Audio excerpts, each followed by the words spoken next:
क्या आप जानते हैं, सिर्फ भगवान शिव की कृपा से आपके जीवन के सारे संकट खत्म हो सकते हैं। लेकिन ये कृपा कैसे प्राप्त होगी? उत्तर छिपा है शिव महापुराण बिंदेश्वरी संहिता में। आज हम आपको बताने जा रहे हैं इस संहिता के 5 पवित्र अध्यायों की वो रहस्यमयी झलकियां जो आपके जीवन को सुख, समृद्धि और मोक्ष के मार्ग पर ले जा सकती है। वीडियो को अंत तक देखना, क्योंकि हर अध्याय में है एक चमत्कार। तो इस अद्भुत रहस्यमयी कथा को पूरा सुने। शिव महापुराण बिंदेश्वरी संहिता के 5 अध्याय जो बदल सकते हैं आपका भाग्य। हर हर महादेव। श्री शिव महापुराण भाषा विदेश्वरी संहिता मंगलाचरण प्राप्य प्रसादम शिव दृष्टिपूतम विदेश्वरी नामक संहिताया भाषाधुना लोकमनोनुकूला विधीयते शंकर भक्ति वृद्ध्यै। प्रथम अध्याय। श्री वेदव्यास जी भगवान शिव की वंदना करते हैं, जो जगत के आदि, मध्य और अंत में मंगलमय हैं, जिसकी समान किसी से नहीं है, जो आत्मा के स्वरूप को प्रकाशित करने वाले परमार्थ हैं, जिनके 5 मुख हैं और जो खेल ही खेल में बिना प्रयास के जगत रचना, रक्षा और नाश तथा अनुग्रह एवं तिरोभाव रूप 5 प्रबल कर्म का रहते हैं, उन सर्वोत्तम अजर अमर ईश्वर अंबिका के पति भगवान शम का मैं मन ही मन ध्यान चिंतन करता हूँ। श्री व्यास जी बोले, जो धर्म का क्षेत्र है, जहाँ गंगा यमुना सरकती पवित्र संगम पर महात्मा मुनियों ने एक विशाल महायज्ञ का प्रारंभ किया है। यज्ञ का समाचार सुन व्यास जी के शिष्य महामुनि सूत जी मुनि के दर्शन के लिए वहाँ आए। मुनियों ने सूत जी को देखकर हाथ जोड़े, हर्ष के साथ उनका पूजन स्तुति की। हे सूत जी, आप सर्वज्ञ हैं। आप व्यास जी से सब पुराणों को अर्थ के साथ पढ़ा है, अतः आप पुराणों ज्ञाता हैं। तुम त्रिकालज्ञ हो, प्रत्येक बात को जानते हो। आपका पधारन हमारे लिए कल्याणकारी सिद्ध हो। भगवान सूत जी, हमने अनेक प्रकार की उत्तम कथाएं सुनी, पर नहीं होती, लगातार सुनने की इच्छा बढ़ती रहती है।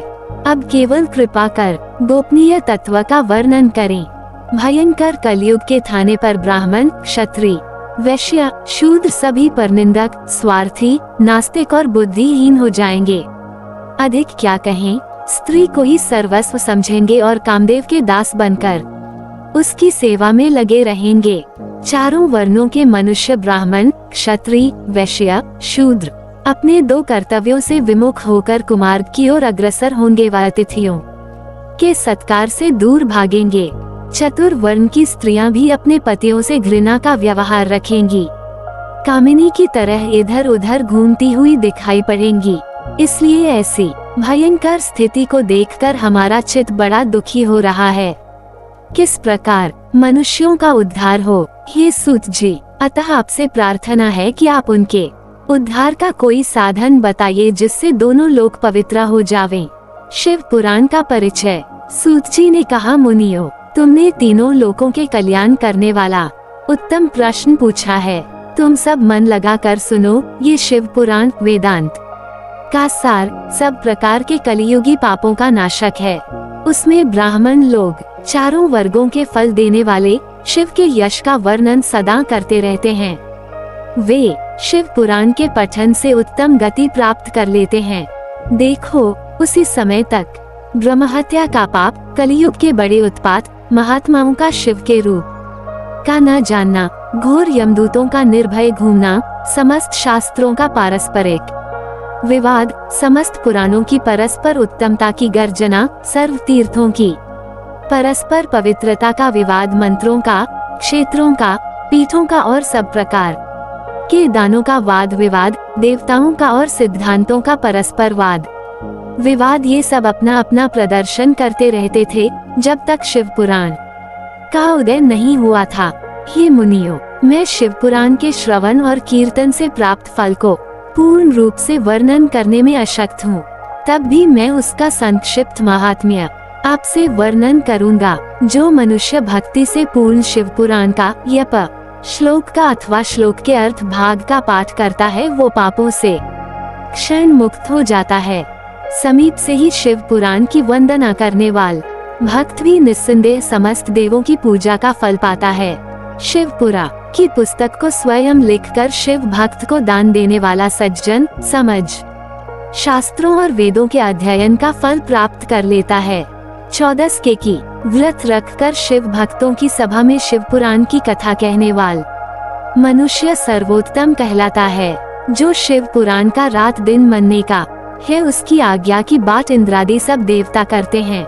विशेषतः जो भक्त सावधान मन से शिव पुराण के अंतर्गत रुद्र संहिता का पाठ करता, वह ब्रह्म हत्यारा ही क्यों न हो, 3 दिनों में पवित्र हो जाता है। मोह भाव से भैरव की प्रतिमा के समीप 3 बार शिव पुराण के पाठ करने वा भक्त की सब मन कामना पूर्ण हो जाती है।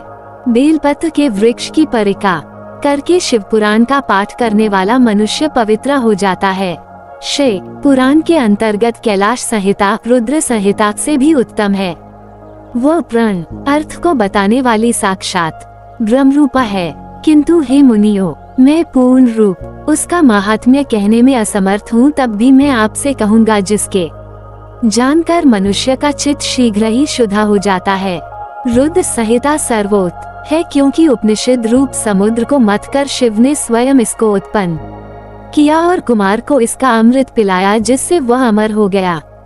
कैलाश संहिता के एक बार पाठ करने से दूषित दान, अभक्ष्य भोजन, श्रौ दुष्ट वार्तालाप से उत्पन्न पाप नष्ट हो जाते हैं। जो मनुष्य बेलपत्र वृक्ष के वन में स्थित शिवालय में पाठ करता है, उसको वो फल मिलता जिसको वाणी भी वर्णन नहीं कर सकती। जो मनुष्य श्राद्ध के दिन सहित का भक्ति से पाठ करते हुए ब्राह्मणों को भोजन कराता है, उसके सब पिता कैलाश वास करते हैं।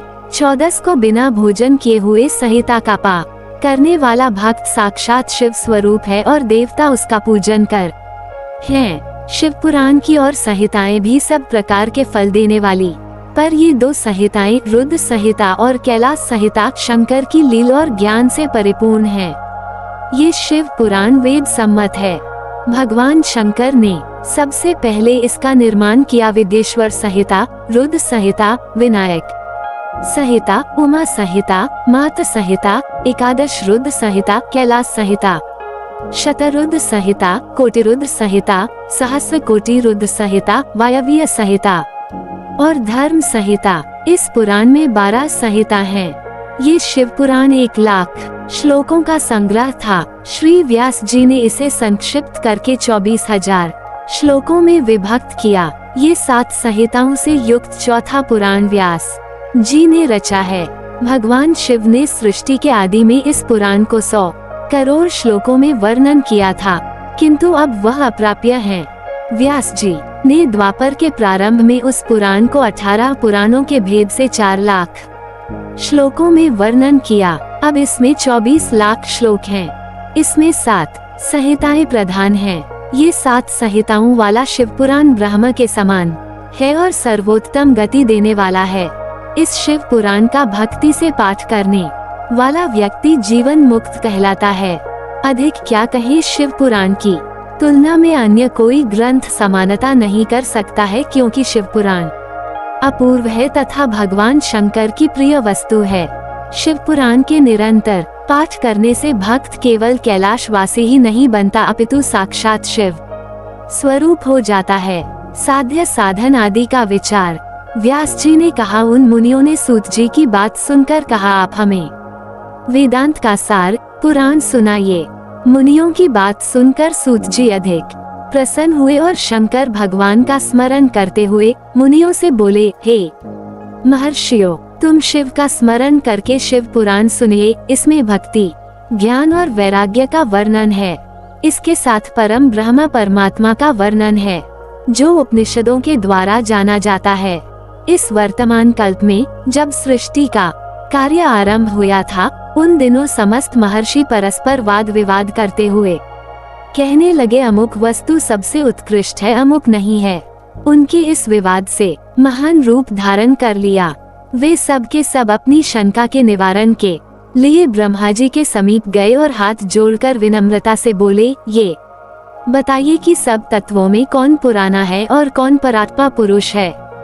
ब्रह्मा जी ने कहा, जहाँ से मन के साथ वाणी उन्हें न पाकर लौट जाती और जिनसे ब्रह्मा, विष्णु, रुद्र और इंद्र आदि से युक्त और 5 तत्व और 11 इंद्रियों के साथ यह समस्त संसार के स्वामी उत्पन्न हुए हैं, वे ही महादेव सर्वज्ञ और जगत पिता हैं। ये ही सर्वोत्तम हैं। मनुष्य भक्ति में ही इनका दर्शन कर पाता है और किसी अन्य उपाय से नहीं होता है। रुद्र, विष्णु, शंकर और अन्य इंद्रादि देवता सभी सदा प्रबल भक्ति द्वारा उनके दर्शन की इच्छा करते हैं। अधिक क्या कहें, भगवान शिव के प्रति सच्ची भक्ति करने से मनुष्य संसार के बंधन से मुक्त हो जाता है। इसलिए हे मुनियों, तुम सब भूतल पर जाकर भगवान शंकर के प्रसन्न करने के लिए सहस्र वर्ष का दीर्घकालीन यज्ञ करो। मुनियों ने कहा, ब्रह्मा जी, परम साथ क्या है और उसका परम साधन क्या है और साधक कैसा हो, ये सब बातें हमको यथा तत्व के साथ समझाओ। ब्रह्मा ने कहा, शिव के पद की प्राप्ति साध्य है, उसकी सेवा करना साधन है और अनित्य फल की इच्छा करने वाला और परमात्मा की प्रसन्नता चाहने वाला व्यक्ति साधक है। वेद के अनुसार कार्य करके उसका फल शिव को अर्पित करके परमात्मा पद की प्राप्ति होती है। निष्प्रभ व्यक्ति को सालोक्य, सायुज्य और सामीप मुक्ति क्रम से मिलती है। उस भक्ति के अनुसार सबको परम फल मिलता है।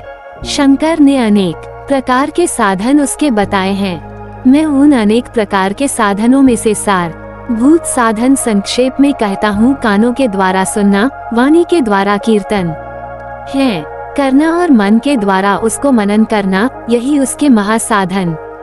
इससे साधन में लगकर तुम शिव को प्राप्त कर सकते हो। संसार नेत्रों देखी हुई प्रत्यक्ष वस्तु को देखकर उसमें प्रवृत्त होता है। भगवान तो सर्व प्रत्यक्ष नहीं है, ऐसा जानकर कानों के द्वारा उसके समझने की चेष्टा करें। अतः सबसे प्रथम गुरु के मुख से सुनकर भगवान के गुणों के श्रवण का साधन पूर्ण करें। इसके बाद कीर्तन साधन को अपनावे, फिर बुद्धिमान मनन साधन को सिद्ध करे। मनन पर्यंत साधनों के सिद्ध होने पर शिव की प्राप्ति होती है। मनन जैसे साधन से मानसिक व्याधि और शारीरिक व्याधि दूर होकर शरीर निर्मल और स्वच्छ हो जाता है।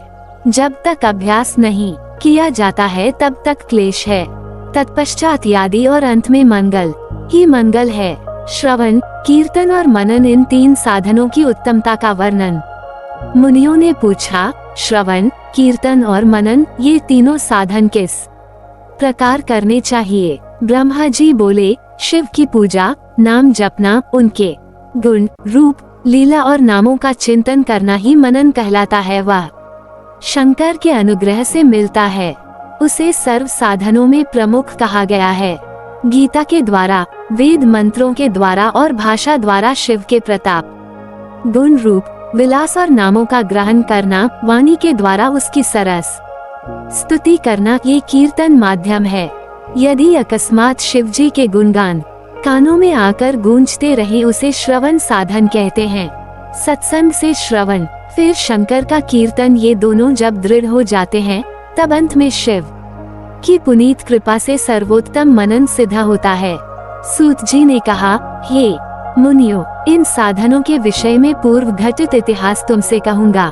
पूर्व समय में पाराशर के पुत्र मेरे गुरु व्यास जी सरस्वती के तट पर तपस्या कर रहे थे।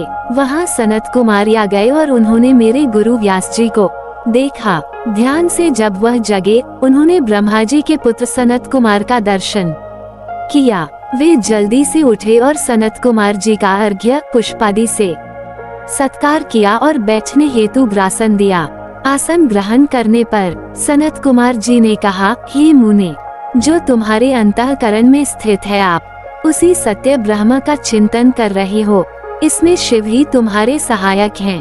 अब तुम किस लिए तप कर रहे हो? सनत कुमार के इस प्रश्न पर व्यास जी अपना विचार कहा। वेदों में धर्म, अर्थ, काम और मोक्ष का ही सम्मान के साथ वर्णन किया है। मैंने याप की कृपा से उनकी उसी प्रकार से जगत स्थापना की है। यद्यपि मैं चतुर्वर्ग की स्थापना करने वाला सब भांति के मार्ग प्रदर्शक गुरु रहा हूँ, तब भी मुझे मोक्ष के साधनों का ज्ञान नहीं है। मैं मुक्ति के लिए तप करता हूँ, मैं कारण नहीं जानता। व्यास जी के इस प्रकार प्रार्थना करने पर समर्थ सनत कुमार जी ने उनको मुक्ति का निश्चय कारण बताया, शंकर के गुणों का सुनना, उनका कीर्तन करना और फिर मनन करना, यही 3 साधन हैं और यही वेद सम्मत हैं। पूर्व में के भी और साधनों के भ्रम में पड़कर मंदराचल पर जाकर तपस्या की। तब नंदीश्वर शिवजी की आज्ञा से मेरे पास आए।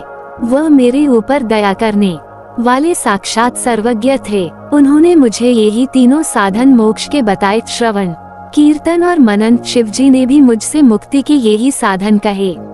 इसलिए हे मुने, तुम इन्हीं तीनों साधनों को लगातार अपनाओ, इन्हीं से तुम मोह के अधिकारी हो सकोगे। व्यास जी को ऐसा उपदेश दे सनत कुमार जी अपने आश्रम चले गए। ऋषिगण बोले, हे सूत जी, जो इन साधनों के पालन करने में असमर्थ है, उसकी मुक्ति बिना प्रयास के किस प्रकार होगी?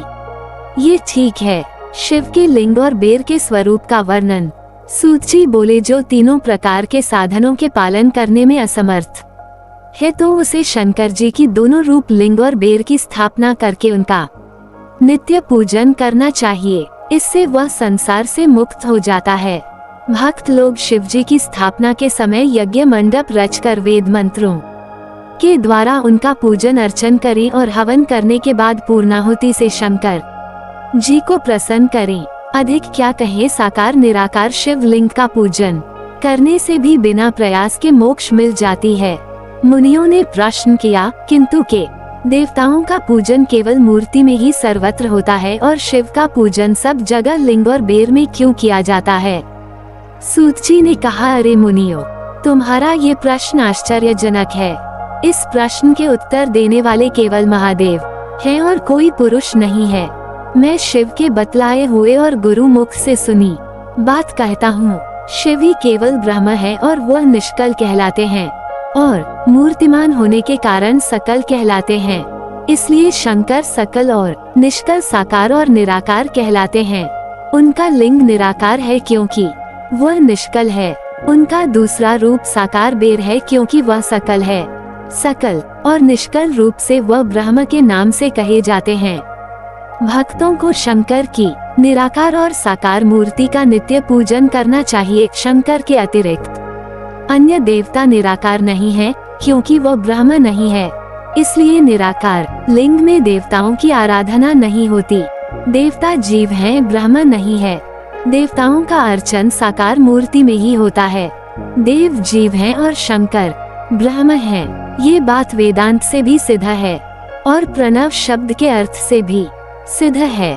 ब्रह्मा जी के पुत्र सनत कुमार ने पहले यह बात नंदिकेश्वर से पूछी थी।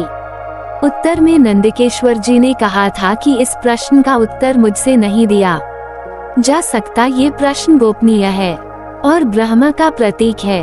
हे निष्पाप सनत कुमार, तुम शिव की भक्ति से मुक्त हो, इसलिए शिव की कहता हूँ। शिव ब्रह्म रूप है और निष्कल है, इसलिए उनकी निराकार लिंग मूर्ति का पूजन वेद सम्मत है और वही शिव सकल साकार है। सनत कुमार बोले, भगवान आपने भगवान शिव और दूसरे देवताओं के पूजन में लिंग और बेर के प्रचार का जो गोपनीय रहस्य बताया वह यथार्थ है।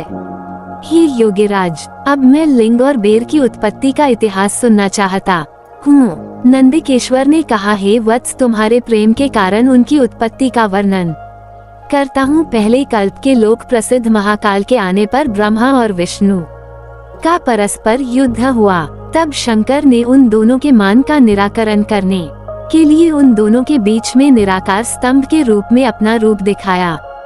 फिर शिव ने संसार के हित के लिए अपने लिंग चिन्ह को स्तंभ के रूप में दिखाया। उसी दिन से संसार में शंकर का लिंग निराकार प्रसिद्ध हुआ और बेर मूर्ति साकार प्रसिद्ध हुई। हर हर महादेव।